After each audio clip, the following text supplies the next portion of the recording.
Am început seara noastră de festival cu energie, cu voie bună. Mă bucur că suntem în număr atât de mare. Am bucuria, în continuare, de a invita în fața dumneavoastră o tânără artistă cu suflet curat și glas autentic, o iubitoare de folclor care pășește cu emoție și respect pe drumul muzicii populare românești. Să o întâmpinăm pe Georgiana Trandafir!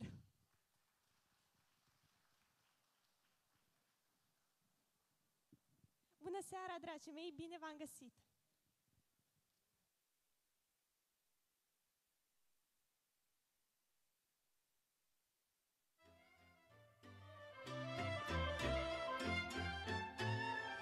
Hai la joc, la joc, la joc!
Dragul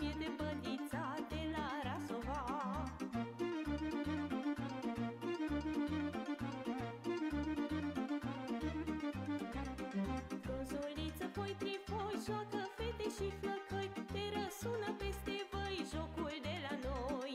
Frunzuliță, voi, trifoi, joacă fete și flăcăi, te răsună peste voi jocul de la noi. Și-a intrat și Moș Călin, dar picioarele nu țin, că de mult n-a mai jucat geambar amasat. Și-a intrat și Moș Călin, dar picioarele nu țin, că de mult n-a mai jucat geambar amasat. Vă mulțumesc din suflet! Seară bună! Stai, Georgiana, avem un cadou din partea organizatorilor. Drumul este frumos înainte, avem aici o tânără artistă care duce mai departe folclorul românesc. Mulțumim frumos!